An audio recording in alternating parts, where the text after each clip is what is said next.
Hey guys, what's up? Welcome back to the channel. It's Cynicalex, and with me on vacation, you're getting pre-recorded tier list and top 10 videos, and we're going to kick it off with a hype one. This is all 76, I believe, supports in the game ranked from best to worst. Now, this is a pretty arduous task.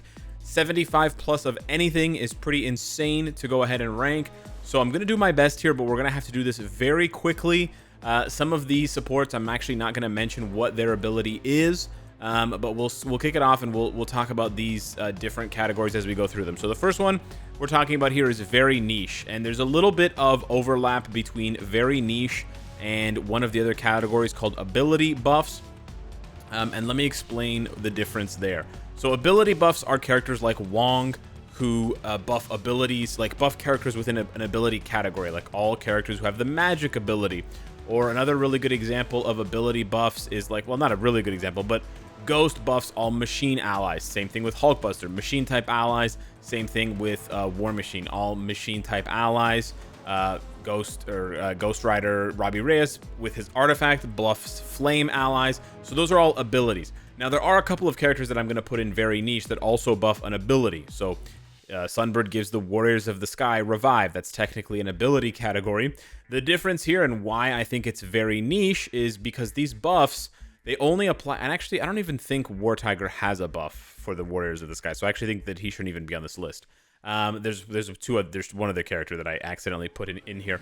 But basically, the reason why this is very niche rather than being an ability buff is because we could get more magic allies. We could get more allies that have the machine tag, the machine ability, or the flame ability. We're not going to get more Warriors of the Sky. We're not going to get more Eternals. So those buffs, although they apply to abilities, they are basically applying to a very finite group of characters to which we're probably never going to see more. So another example is like the Defenders, right? Luke Cage and Jessica both have buffs for Defenders. We also have Daredevil and Iron Fist, so there's technically 4 members.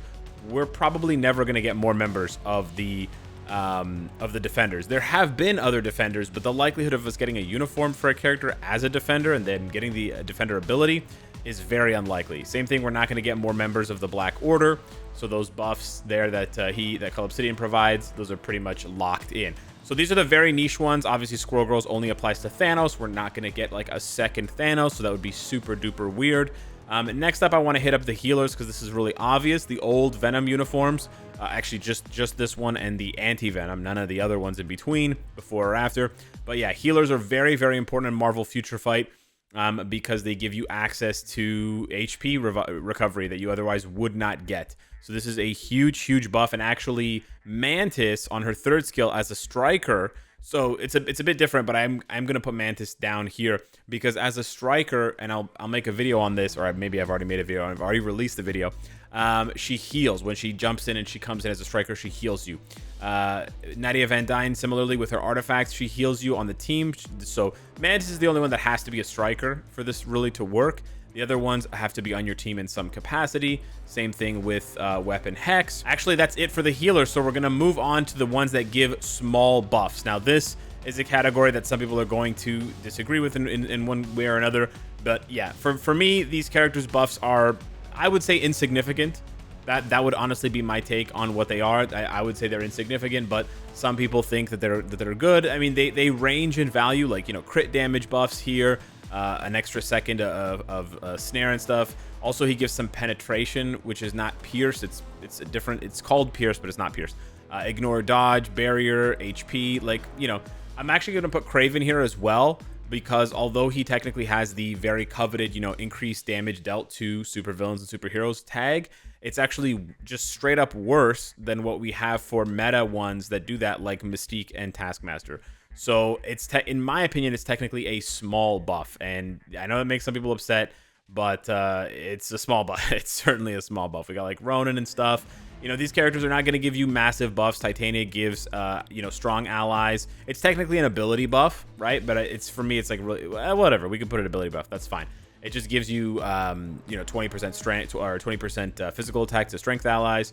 Rocket gives Guardians of the Galaxy, which is technically an ability buff as well. Yeah, it's so see Groot, sorry.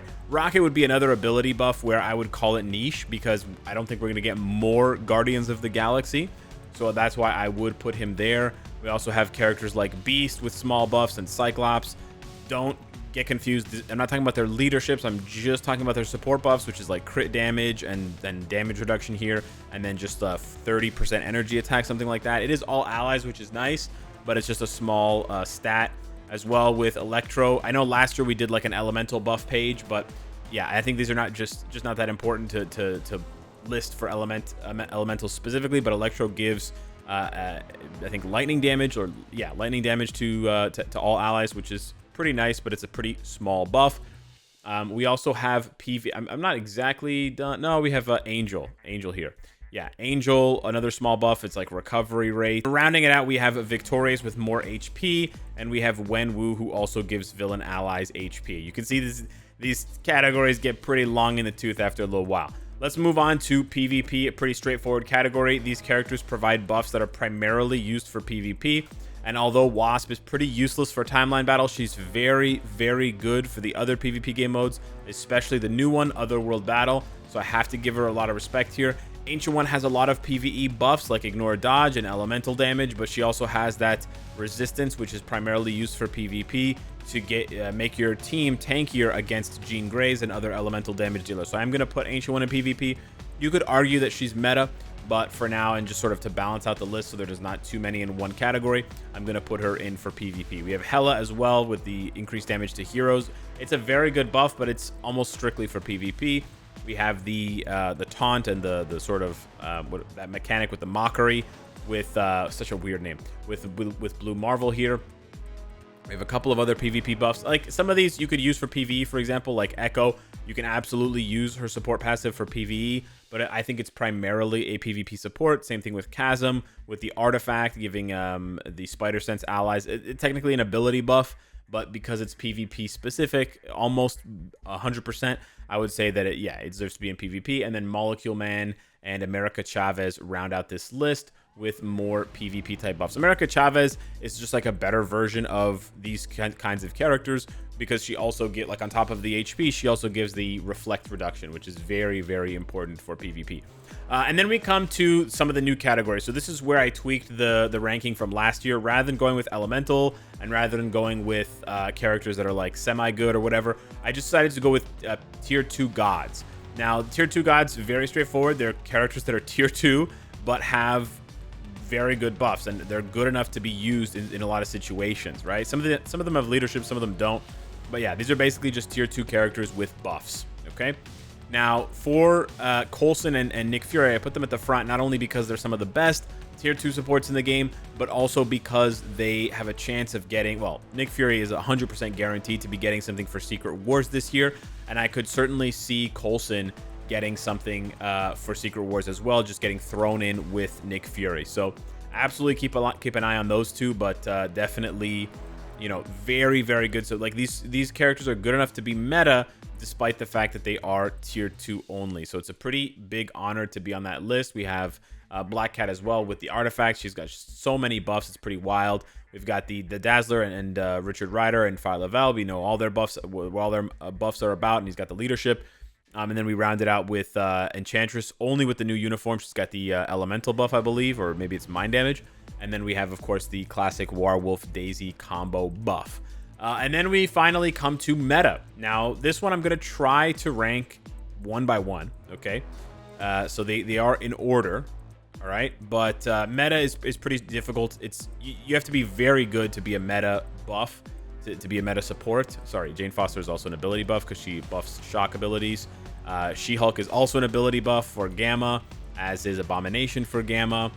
So let me settle all those up. Oh, and Thing is also an ability buff for Fantastic Four members. I know Thing gives all allies HP, but it's just a small amount. And then, of course, Medusa for Inhumans, giving them increased damage to super villains.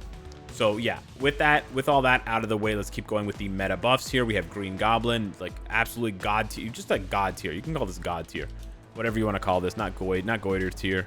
You can call these god tier supports, but these characters are just insanely strong support types. I don't want to forget about my boy there. Tough call between him and Sif, which one I would put first. I think I put him first here in the ranking, but yeah, Taskmaster's up next. Then we've got Wave. I'm referring to a list here because I cannot memorize where 75 characters go in the exact order that they go in. Polaris, really good support. It's just that mutants are a more niche group than all allies. And then we round it out with Storm. Now, Storm, it's a bit tricky. You can't see here. I got to move my camera. Storm, she gives all allies buffs. I put Storm in God tier. She doesn't have a God tier buff, but it's not an ability buff. It's I guess it's a small buff. But because Storm is tier 4, I decided to put her in God tier. But you could argue that it is a small buff. Some people would say it's a large buff. It really, it really is up to your interpretation.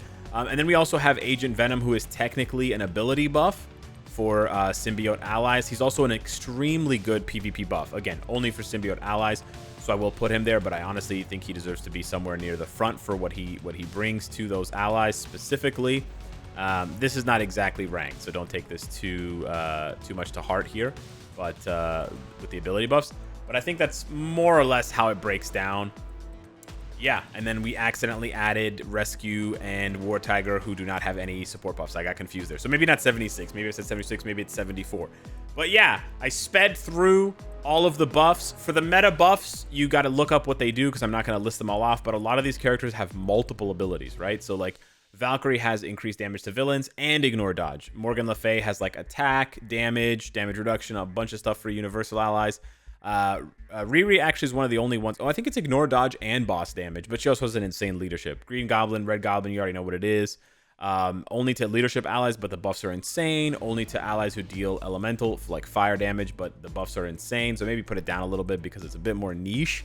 But it's still so good, so strong. Even the generic buffs, like where Shuri only gives you increased damage to villains and decreased damage received, the numbers are so high that it has such a massive impact on your roster for those fights. So yeah, it really does bring a lot of heat.